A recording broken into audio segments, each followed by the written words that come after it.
네, 할렐루야. 우리 다 같이 자리에 앉으시면서 우리 옆에 분들을 축복합니다. 하나님이 당신을 사랑합니다. 이렇게 옆에 분들을 사랑합니다. 할렐루야. 오늘 우리 하나님 말씀, 우리 세번역 성경을 통해서 우리 함께 교독하도록 하겠습니다. 하나님의 말씀은 마태복음과 요한복음 두 곳인데요.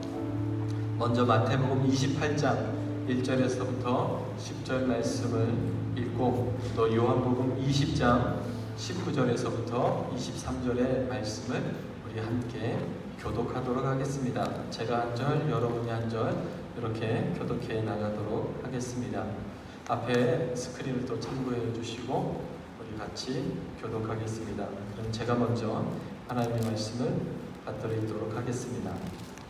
안식일이 지나고 이레의 첫날 동틀 무렵에 막달라 마리아와 다른 마리아가 무덤을 보러 갔다.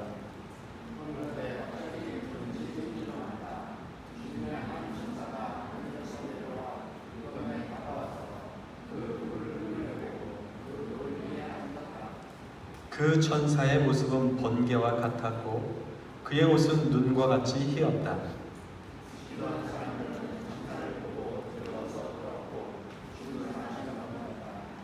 천사가 여자들에게 말하였다. 두려워하지 말아라. 나는 너희가 십자가에 달리신 예수를 찾는 줄 안다.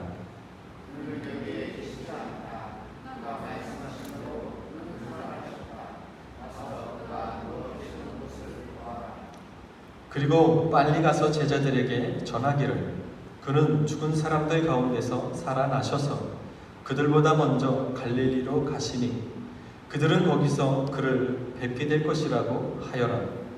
이것이 내가 너희에게 하는 말이다.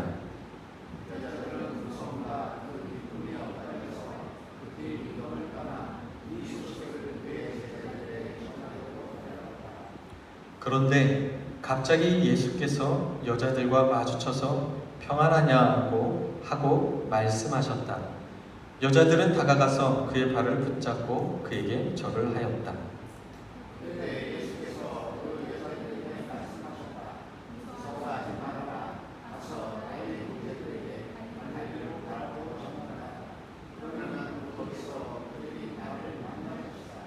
아멘. 요한복음 20장 19절에서부터 23절의 말씀을 보겠습니다. 제가 먼저 봉독합니다. 그날 곧 주간의 첫날 저녁에 제자들은 유대 사람들이 무서워서 문을 모두 닫아 걸고 있었다. 그때 예수께서 와서 그들 가운데로 들어가셔서 너희에게 평안이 있기를 하고 인사말을 하셨다.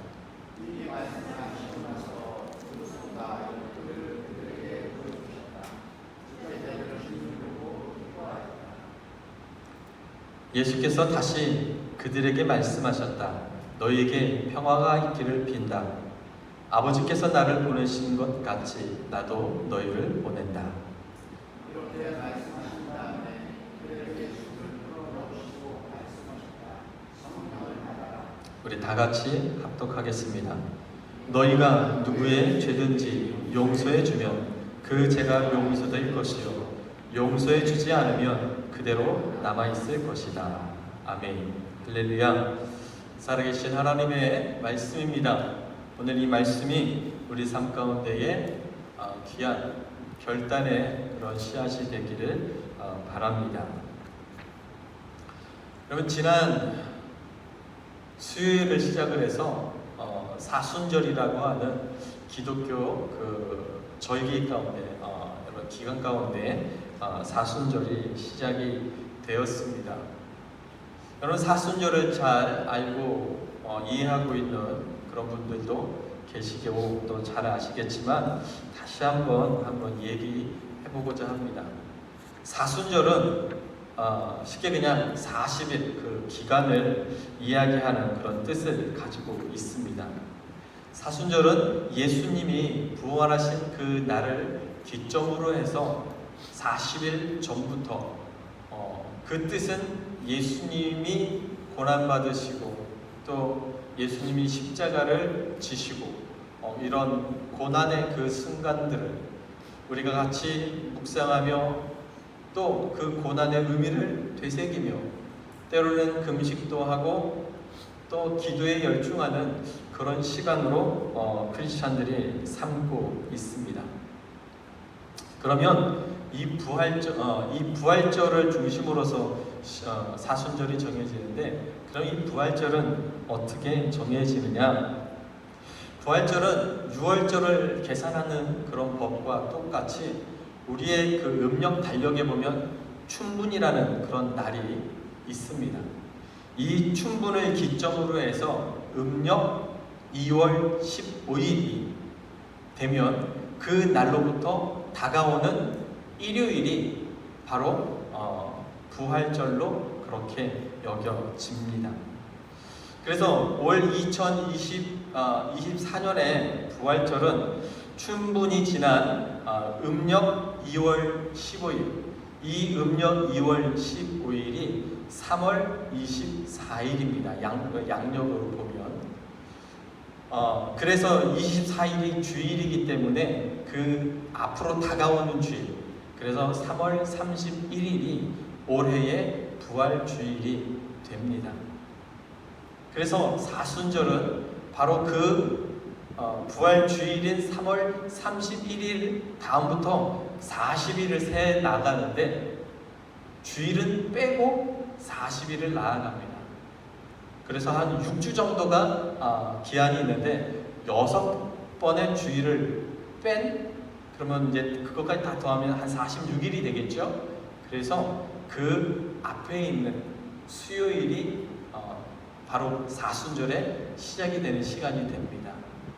그래서 지난 주간에 있었던 2월 14일이 그 수요일이 바로 제2의 수요일이다라고 하는 그 날입니다. 그래서 그 제2의 수요일부터 시작을 해서 40일, 매 주일은 빼고 그렇게 해서 40일을 세고 나면 그 다음 날로 오는 주일이 부활절입니다.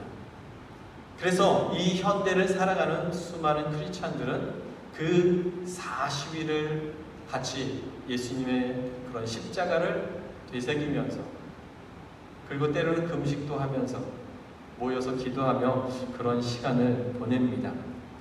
그러면 제가 제2의 수요일이라고 했는데 그 제2의 수요일은 무슨 의미를 가지고 있느냐? 여기서 말하는 죄는 우리가 잘 알고 있는 타고남은 그 죄를 이야기합니다. 이 죄는 상징적인 의미를 가지고 있어요.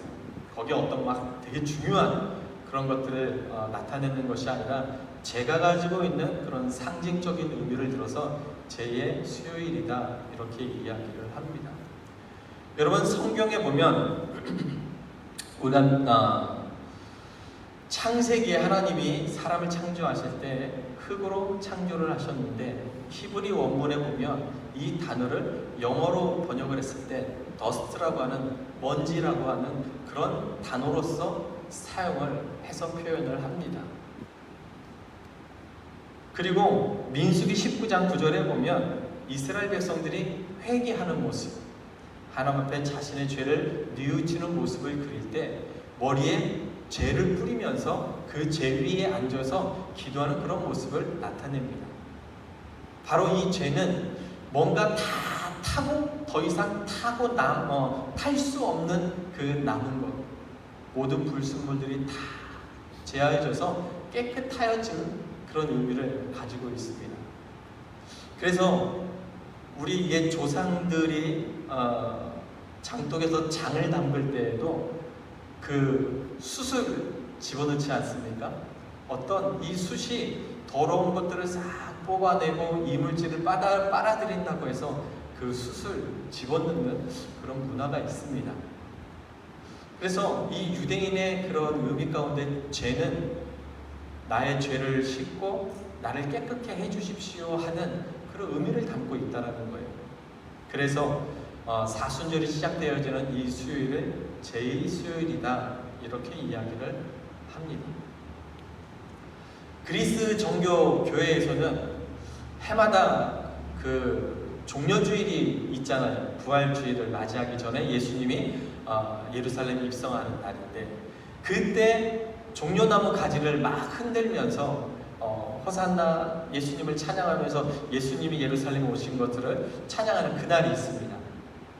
이 그리스도 종교에는 종려나무 가지를 모아서 종려주일이 끝나면 그것을 불을 태워가지고 재를 만들어 뒀다가 이걸 잘 보관하고 있다가 이 제수요일이 되면 이것을 물에 익혀서 이마에 십자가를 긋고 이 40일 동안 기도하는 그런 문화를 가지고 있기도 합니다. 어쨌든 제수요일은 바로 그런 의미를 가지고 있어요. 예수님의 고통에 동참을 하며 기억을 하며 은혜를 늘 한 번 좀 더 깊이 내가 기도하면서 삶을 살겠다라고 하는 그런 의미를 시작하는 날이라는 거죠. 그러면 또 여기서 궁금한 것이 그겁니다. 그럼 왜 40일일까요? 여러분 40이라는 숫자는 성경에 조금씩 반복되어지는 어떤 그런 의미를 가지고 있습니다. 하나님이 이 땅이 부패하고 죄가 만연했을 때 하나님이 노아를 선택하셔서 이 땅에 비가 내린 시간이 40주야를 하늘에서 비가 내렸습니다. 그리고 모세가 시내산에 올라가서 하나님과 교제하고 금식하며 하나님의 말씀을 받을 때도 모세는 시내산에서 40일 동안 하나님과 함께 있었습니다.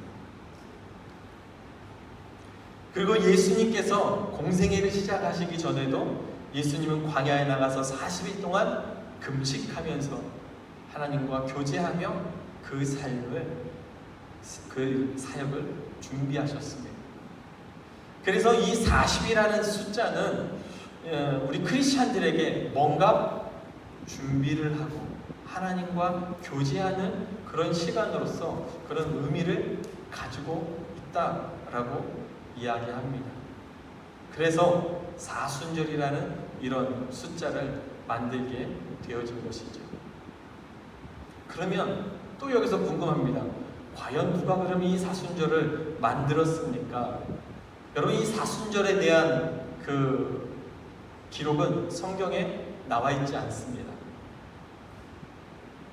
예수님께서 우리가 그 매달 행하는 성찬은 예수님이 제정하시면서 제자들에게 이걸 기념해라라고 이야기하셨지만 너희들 사순절을 지켜라라고 하는 그런 말씀이 어디에도 그리고 유대 백성들이 어떻게 지냈는지 그런 기록도 없습니다. 그냥 역사적인 어떤 그런 전통과 문화 속에서 예수님이 십자가에 죽으시고 이제 부활 승천하신 다음에 초대교회는 예수님의 이 부활절이 다가올 때마다 그들에게 뭐가 가장 생각이 나겠습니까? 예수님의 십자가가 기억이 나고 또 예수님의 고통이 기억이 당연히 나겠지요. 그래서 그 부활절의 그 기쁨을 먼저 생각하기보다 예수님의 그 십자가의 그 길을 다시 한번 되뇌이며 또 기도하며 그 순간들을 기억하는 그런 신앙의 모습이 당연히 있었다라는 거죠.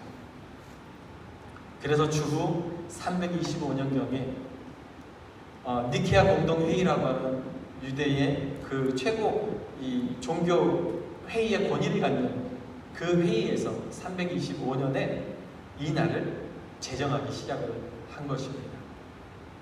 그래서 그때부터 수많은 교회가 그리고 교단들이 있지만 서로 다른 모습들로 이 사순절을 지키고 있습니다.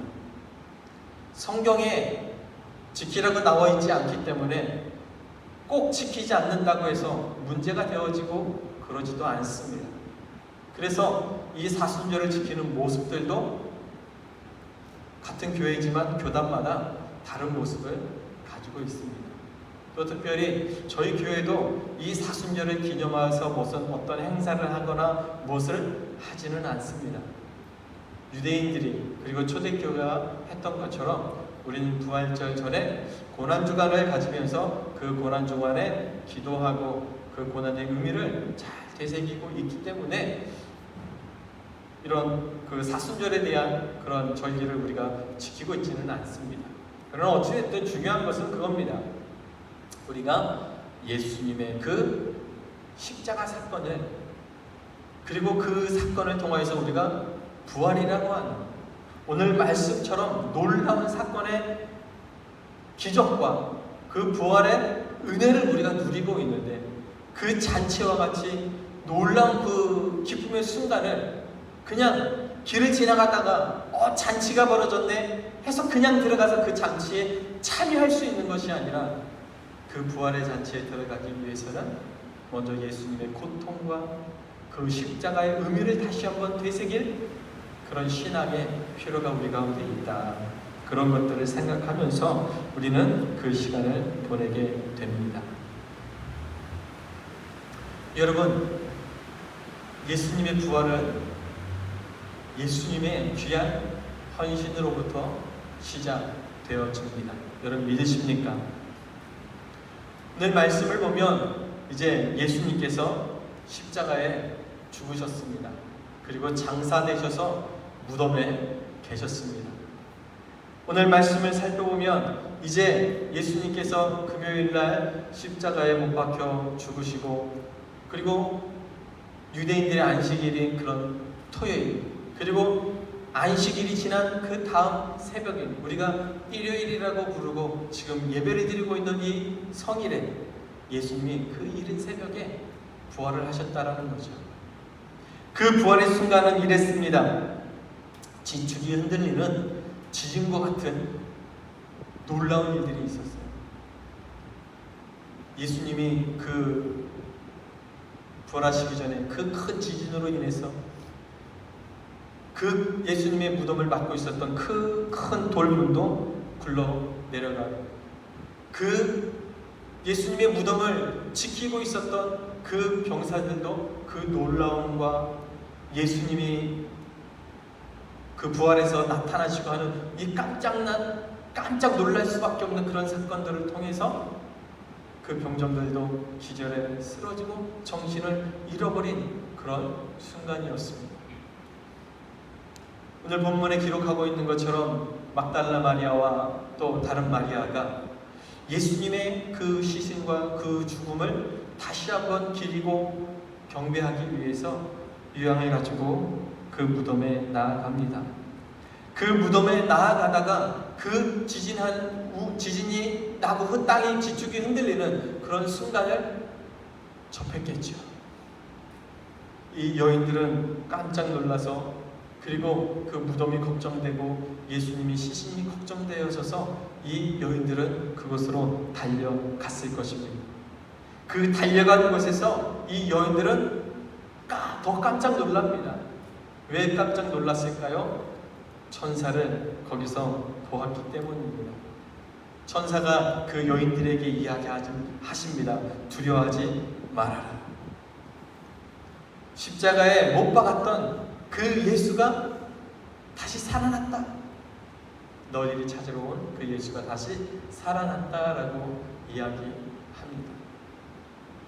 사랑하는 성도 여러분, 오늘 천사가 여인들에게 증거하는 것처럼 우리 예수님은 다시 부활하셔서 살아난 줄로 믿으시기 바랍니다. 여러분 믿으십니까?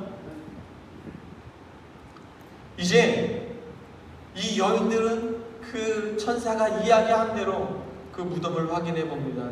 누웠던 곳들을 확인해 봅니다. 정말 예수님은 그곳에 계시지 않았습니다. 그리고 천사가 얘기했던 것처럼 이제 다시 돌아갑니다. 돌아가는 길에 예수님을 만납니다. 정말 이제 부활한 예수님을 만납니다. 예수님 앞에 엎드려서 예수님을 경배하며 그 보고 싶었던 얼굴, 그 걱정했던 그 얼굴, 그 예수님을 보며 이 여인들은 기뻐하고 또 깜짝 놀라지 않을 수 없었습니다. 예수님께서는 그들에게 이야기합니다. 제자들에게 가서 이 부활 소식을 알리는, 그리고 먼저 갈릴리로 가서 기다리겠다라고 이야기하십니다. 여러분, 요한복음에는 또 어떻게 기록을 하고 있습니까? 예수님이 십자가에 못 박혀 죽으신 그 날부터 그들은 두려움에 빠졌습니다. 예수님이 잡혀서 죄도 없는데 수많은 거짓 증인들 때문에 누명을 쓰고 십자가에 못 박혀서 죽으셨는데 그를 따라다녔던 자신들도 이제 곧 잡힐 것이라 생각을 합니다. 그래서 그들은 한 곳에 모여서 두려운 나머지 근심 걱정을 하며 문을 걸어 잠그고 있었어요. 이날 예수님이 부활하신 날, 안식 후 첫날, 그날 새벽에도 이들은 모여서 근심하고 걱정하고 있었습니다. 그런데 예수님이 그 가운데 오셨어요. 그들에게 이야기합니다. 평안하냐. 그들에게 또다시 이야기합니다. 평안하라. 할렐루야. 오늘 예수님께서 저와 여러분을 위해 부활하시고 오늘 우리에게 평안을 구하는 예수님인 줄로 믿으시기 바랍니다.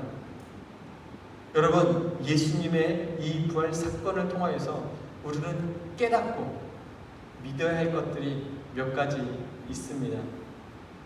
오늘 예수님의 부활은 우리에게 많은 것들을 선포하는데 가장 먼저 여러분 꼭 기억하십시오.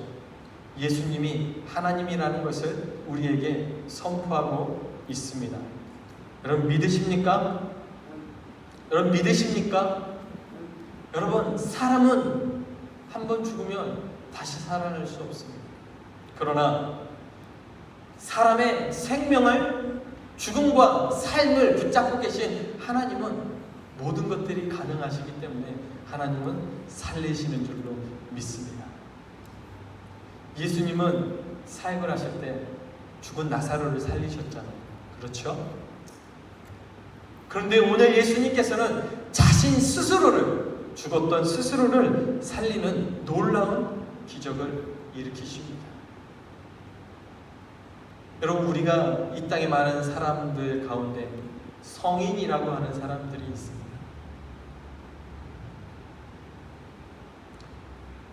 부처도 있고 모하메드도 있고 공자도 있고 많은 성인이라고 하는 사람들이 있습니다. 그들이 삶을 얼마나 착실하게 살고 많은 제자를 놓고 많은 사람들에게 정신적인 지주가 되어지고 정말 많은 명언을 남겼다 할지라도 그들은 결국 죽음을 맞이하고 이 땅에 살아남지 못했습니다. 그러나 우리 예수님은 다시 사신 줄 믿으시기 바랍니다. 할렐루야. 바로 하나님 그 본체시기 때문에 오늘 그 살아나는 그 역사의 현장에 계시다라는 사실입니다. 두 번째로 우리가 기억해야 할 것은 예수님의 모든 말씀은 참 진리다라는 이야기입니다. 여러분, 세상에는 진리라고 이야기하는 많은 것들이 있지만 그 세상의 진리는 그렇습니다. 시대가 바뀌면 바뀌죠. 상황이 바뀌면 또 바뀐 대로 적용을 하고 또 나의 이익에 따라서 그것이 바뀌기도 합니다. 그러나 오늘 우리 예수님이 말씀하신 그 이야기는 모든 순간에, 어떤 순간에도, 어떤 시대에도, 어떤 곳에서도 변하지 않는 하나님의 말씀인 줄로 믿으시기 바랍니다. 오늘 예수님께서는 또 많은 사람들 앞에 그렇게 이야기하셨습니다. 너희들이 이 성전을 헐라, 내가 3일 만에 다시 살리리라. 여러분, 예수님께서는 세상 사람들이 자신을 죽였지만 예수님은 스스로 다시 살아나셨습니다. 오늘 예수님께서는 그렇게 하신 모든 말씀을 일으키시고 그 모든 말씀을 성취하시는 하나님이심을 저와 여러분은 깨달아야 할 줄로 믿습니다. 그러므로 오늘 우리 예수님이 하신 모든 말씀이 진리라는 것들을 깨닫고 나아가야 할 줄로 믿습니다. 세 번째로 우리 예수님께서는 그 부활을 통하여서 이 모든 역사의 주인이시라는 사실을 우리에게 선포하고 있습니다. 여러분 믿으십니까? 여러분, 예수님께서는 자신의 피로써 우리 모두를 피로 사신 우리의 주인이라는 사실입니다. 이따가 우리 소그룹 모임 때에도 이 이야기가 잠깐 있는데, 여러분, 예수님의 피가 아니면 우리의 생명은 다시 살아날 수 없습니다. 예수님께서 그 피 흘려주심으로 우리에게 영원한 생명을 허락해 주셨습니다. 바로 예수님이 그 피로 우리의 주인 되셨다는 이야기입니다. 여러분, 우리가 역사를 영어로 이야기할 때 히스토리라고 이야기합니다. 이 히스토리는 히 플러스 스토리, 그의 이야기, 바로 예수 그리스도의 이야기라는 이야기를 합니다. 여러분, 역사는 하나님이 온 인류를 지으심과 함께, 그리고 하나님께서 예수 그리스도를 통하여 온 인류의 마지막 심판을 이루심과 함께 모든 역사는 끝나게 될 것입니다. 바로 예수 그리스도의 시작과 끝이 바로 역사라는 이야기입니다. 바로 이 역사의 주인이 바로 예수 그리스도라는 이야기죠. 그 역사와 함께 오늘 예수 그리스도의 피값으로 그 값을 치러진 저와 여러분의 주인도 예수 그리스도이심을 고백하는 저와 여러분 되어주시길 바랍니다. 네 번째로, 예수님께서는 부활을 통해서 이 땅의 심판자 된다라는 것을 우리에게 선포하고 있습니다. 여러분, 예수님은 이 땅의 수많은 죄인들에게, 수많은 사람들에게, 거짓 증인들에 의해서 죄 없지만 죄 있는 것처럼 예수님을 죽였습니다. 그들은 예수님을 말 한마디 하지 못하게, 변론을 하지 못하게 그 모든 누명을 뒤집어 씌워서 결국 예수님을 죽였지만, 예수님은 한마디도 하지 아니하고 그 죽음의 십자가를 받아들이면서 결국에는 그 십자가를 짊어지시고 결국 죽음에서 일어나는 마지막 승리를 이루신 바로 승리자가 되셨습니다. 여러분, 최후의 승리자라는 것은 그 전쟁에서 실패하고 패배한 모든 사람들을 심판할 수 있는 권세가 있다는 이야기입니다. 오늘 예수님께서는 죽음을 이기셨기 때문에 죽음까지도 심판하시고, 죄를 이기셨기 때문에 죄를 다 심판하실 수 있는 그 권세가 있음을 우리는 깨달아야 할 줄로 믿습니다. 그래서 마지막 때에 모든 사람의 심판을 하신 그 주관자 되신다라는 이야기입니다. 마지막으로, 예수님께서 부활하심을 통해서 하나님의 나라가 이 땅에 이미 임했다라는 것을 증거하고 계십니다. 할렐루야. 여러분, 예수님께서는 부활하셔서 제자들에게 오셔서 그렇게 하셨어요. 예수님에게 거룩한 영을 부어 넣으시며 성령을 받으라, 이렇게 말씀을 하셨어요. 여러분, 하나님께서 사람을 지으시고 그 코에 생기를 불어 넣으시니 사람이 생명이 되었다라고 기록을 하고 있습니다. 그것처럼 참 하나님이신 예수님께서 그 부활을 기다리고 있던 그 제자들에게 그 생명을 불어 넣으시며 성령을 받으라, 그렇게 이야기하셨어요. 여러분, 그 성령을 통하여서 예수님께서는 제자들과 이 땅에 함께 계십니다. 예수 그리스도의 이름이 오늘 우리와 함께 있습니다. 하나님의 이름이, 그리고 하나님의 영이 우리와 함께 있습니다. 하나님의 나라는 나중에 우리가 갈 그 나라이기도 하지만, 하나님의 이름에 하나님의 통치가 이루어지는 곳이 바로 하나님의 나라인 줄로 믿으시기 바랍니다. 사랑하는 성도 여러분, 우리가 예수 그리스도의 이름으로 살아가는 이곳이, 하나님의 이름으로 통치되어지는 우리의 세상이 바로 하나님의 나라입니다. 사랑하는 성도 여러분, 부활의 예수 그리스도를 바라보면서 우리가 그 예수 그리스도의 이름으로 이 땅에 우리가 예수 그리스도의 이름을 선포하고 살아갈 때 여러분, 이 나라는, 이 땅은 하나님의 나라인 줄로 믿습니다. 세상 사람들은 몰라도 내가 하나님의 말씀대로 이 땅을 살아갈 때 여러분, 그곳은 하나님의 나라인 줄로 믿으시기 바랍니다. 아멘. 여러분, 이 모든 사순절의 기간이 끝나면 예수님이 부활하시는 그 부활의 날을 기념하는 그 부활절이 우리에게 옵니다. 여러분, 이 부활절이 매해 찾아오고 또 매 순간 그 잔치처럼 그 날을 지내니까 그 부활의 능력과 그 부활의 참된 의미를 우리가 잃어버리고 살 때가 너무나 많이 있는 것 같습니다. 여러분, 우리 부활하신 예수 그리스도를 다시 바라보면서 우리 결단하는 삶, 우리 소망하는 삶을 가졌으면 좋겠습니다. 오늘 하나부터 6가지까지 선포되어진 것들이 있습니다.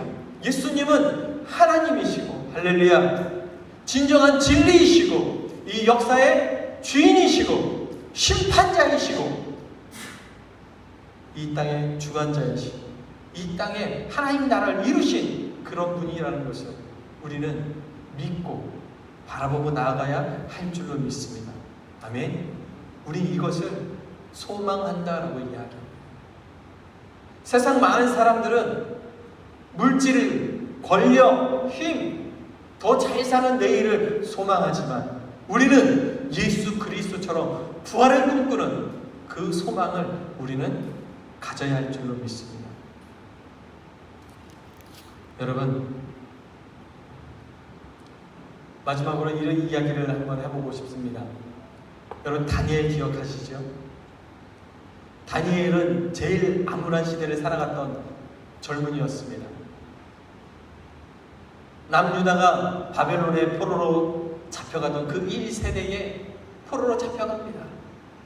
그리고 왕의 그 일을 하기 위해서, 왕의 선택권에 의해서 귀족들 자녀들 가운데 다니엘과 친구들이 뽑힙니다. 그리고 바벨론의 문화와 우상을 섬기는 그 공부를 하기 위해서 특별히 구별되어져서 왕의 음식을 먹게 하고 왕의 교육을 받게 합니다. 그런데 다니엘 1장에 보면 다니엘은 하나님 앞에 뜻을 정했다 이렇게 이야기합니다. 그러면서 왕이 베푸는 음식을 먹지 않겠다라고 이야기합니다. 이게 무슨 이야기입니까? 물론 다니엘이 그 왕궁에서 바벨론의 모든 것들을 배울 때 여러분, 왕이 베푸는 그 음식 하나를 안 먹는 것을 결정함으로 뭐가 달라지겠습니까? 어떻게 보면은 되게 소심한 결단이다 라고 생각할 수도 있습니다. 큰 결단을 하려면 그거 다 때려치고 그곳에서 나와서 그냥 하나님만 섬기는 삶을 차라리 살지라고 이야기할지 모르겠지만 다니엘은 그 왕의 궁정에서 바벨론의 교육을 받으며 그는 하나님 앞에 결단을 합니다. 왕의 음식을 먹지 않겠다. 이것은 하나님을 인정하고자 하는 다니엘의 신앙의 결단입니다. 사랑하는 성도 여러분, 우리의 결단이 세상을 떠나서 나는 하나님만 보고 살래, 나는 하나님만 따라서 살래가 아니라 오늘 우리의 결단하는 신앙은 오늘 말씀처럼 부활하신 예수님 그 소망을 가지고 가는 그 신앙으로 내가 살아갈래 하는 그런 결단인 것 같습니다. 사랑하는 성도 여러분, 이 세상 그 어디에도 없는 부활의 소망, 오늘 예수 그리스도 안에 있음을 다시 한번 선포합니다. 오늘 예수 그리스도의 부활이 우리의 소망 되시기를 예수님의 이름으로 부탁을 드립니다. 우리 이 시간 기도하겠습니다. 말씀을 생각하면서 기도합니다. 여러분, 여러분들이 가진 그 인생의 그 시간에 가장 간절히 바라보고 또 추구하고 갖고 싶은 것이 무엇입니까? 오늘 말씀 안에 있는 소망이 되어지기를 바랍니다. 자선은 필요 없습니다. 아무것도 필요 없습니다. 결국에 그것들은 다 물거품처럼 이 세상에서 내가 이 세상을 떠날 때 다 물거품처럼 없어질 것이기 때문입니다. 오직 하나, 예수 그리스도. 예수님께서 우리에게 약속하신 그 부활의 선한, 그것을 품을 수 있게 해달라고, 그 앞에 결단할 수 있는 내가 되게 해달라고 우리 다 같이 이 시간 한번 기도하겠습니다. 할렐루야. 사랑하는 충만하신 아버지 하나님, 우리는 죄인입니다. 연약한 자입니다. 아버지 하나님, 말씀 앞에 구원의 약속 앞에 결단하고 살아가야 하는데, 하나님 꿈꾸며 살아가야 하는데, 내가 아버지 이 거룩한 꿈을 꾸지 못하고 소망하지 못하고 살아가는 연약한 죄인입니다. 세상 많은 사람들처럼 아버지 세상의 좋은 것들을 꿈꾸고 바라보고 더 나은 내일을 살겠다고 열심히 아둥바둥 살아가고 있는 저희입니다. 하나님 도와주셔서 더 깊이 우리 주 예수 그리스도의 이 부활의 소망을 아버지 꿈꾸며 바라보며 나아갈 수 있는 우리가 될 수 있도록 도와주시옵소서. 주님 도와주시옵소서. 주님 도와주시옵소서. 우리 예수 그리스도의 그 이름을 품고 때로는 힘든 삶을 살아가고 때로는 궁핍한 삶을 살게 될지라도 때로는 억울함을 당하며 살아가게 될지라도 주님 그 삶을 선택하고 그 삶 앞에 이 부활의 소망을 잃지 않는 우리가 되게 도와 주시옵소서. 주님 잃어버리지 않는 내가 되어질 수 있도록 도와주시옵시고 역사하여 주시옵소서. 우리 다윗 보험교회 한 사람 한 사람 그 가정을 주님 기억하여 주시고 도와주시옵소서. 주님 도와주시고 기억하여 주시옵소서.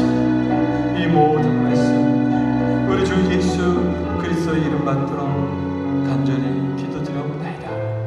아멘. 사랑과 은혜가 충만하신 우리 아버지 하나님, 하나님 참으로 부족하고 연약한 자들입니다. 세상을 살면서 세상에 때로는 좋은 것 때문에, 물질 때문에 또 성공도 해야 되고 더 나은 내일을 살아가야 하기 때문에 하나님 믿음의 결단을 하지 못하고 살아갈 때가 많이 있습니다.